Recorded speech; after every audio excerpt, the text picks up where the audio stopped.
একটি লেসু গাছের নিচে আছে। এই লেসু গাছের মালিক হচ্ছেন আমার রকি ভাই। এই রকি ভাইয়ের বাড়িতে আসছি। এখন বিষয় হচ্ছে এই লেসু গাছের যে ফুলের যে অবস্থা, এগুলা কিন্তু মোটামুটি নষ্টই। এগুলা কিন্তু মোটামুটি নষ্টই।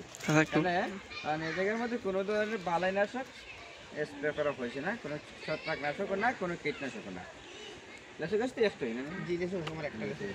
পাশে আম গাছ আছে। আম গাছের কি অবস্থা? এই জায়গার মধ্যে এই আম গাছের মধ্যে এখানে কোনো ধরনের মুকুল আসে নাই। এই জায়গার মধ্যে এইটা লেসু গাছে তো কোনো সময় আর ইয়াতে বইছে না, কোনো সার বা কীটনাশক দেওয়া হয়েছে না। লেসু গাছে ফুল আসার আগে আম গাছ লেসু গাছের মধ্যে বালাইনাশক স্প্রে করতে হবে। বালাইনাশক স্প্রে করতে আমার একটা কীটনাশক, একটা ফুকার ওষুধ, একটা রোগের ওষুধ আছে। স্প্রে করবো। তো স্প্রে করলে কি করবো, এটার মধ্যে যত ধরনের যে সমস্যা আছে, জীবাণু আছে নাকি সব কিছু নষ্ট হয়ে যাবে। সব কিছু নষ্ট হয়ে যাবে। সব কিছু নষ্ট হলে কিন্তু এটা একটু সামনে ও যে কিটা আইছে না নি ফুল আইছে সামান্য গুটির মতো হইতেছে না? জি, লেসুটা। হ্যাঁ, ওই জায়গা থেকে যেখান থেকে এটা উৎপন্ন হয়েছে আইসে বার হয়েছে, ও ফুলের ইয়াটা বার হয়েছে ওই জায়গার মধ্যে প্রথমে কিন্তু মুকুল আসার আগে দেখ হয় না, দেখ ও দেখে তো কিনা ফুল বাড়ে হয়। এই জায়গাটা কিতে থাকতে মানে সুস্থ থাকতে, এই জায়গাটা সুস্থ থাকতে হলে কীটনাশক ছত্রাকনাশক মাস্ট দই লাগবে। আগের সময় মানুষ দিছে না, এটা আলাদা হয়েছে। এখন যে যেমন হয় সেটা দেওয়া লাগবে, না দিলে মনে করুন আগের মতো কিন্তু আর হইবে না, হয়েছে না। যার কারণে প্রথম ফুল আসার 15-20 দিন আগে স্প্রে একটা, মনে করেন সাইফারমেথ্রিন গ্রুপের কীটনাশক। আরেকটা হইলো মনে করেন এই কপার ব্লু, গোল্ডাজিম, ম্যানকুজিম, এ ধরনের একটা ছত্রাকনাশক এখানে মিক্স করে ফল গাছে মারা যাবে অসুবিধা নেই। তারপরে মুকুল আসার আগে যখন ডে খাইব ওই সময় ডেকের মধ্যে আবার কিন্তু এটা মারতে বালাইনাশক যে মিশ্রণটা, এটা আবার স্প্রে করতে হবে। আবার স্প্রে করলে এটা এই সময় কিন্তু ফুকায় আক্রমণ করে বেশি। যখন ডেক বড় এই সময় তো সফট থাকে, জিনিসগুলো সফট থাকে না, এগুলো খাইতে তার মজা লাগে।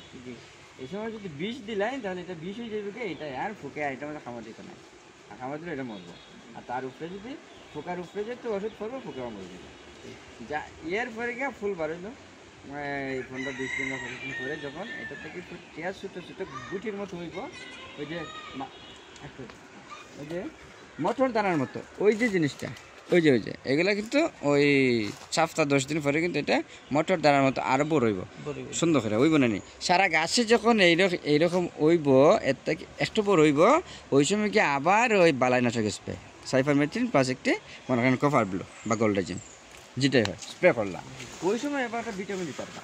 ভিটামিন যেমন ভিটামিন আছে, স্টার পিরিয়ড আছে, ফ্লোরা আছে, অকোজিম আছে, বাজারের মধ্যে মিরাকুলান আছে, সেগুলো একটা দিলে এরপরে ওটা থেকে যখন আবার মার্বেলের সাইজে অত বড় না, কত হইব অত বড়, ওই সময় আবার ওই এগুলো আবার স্প্রে করতে হবে।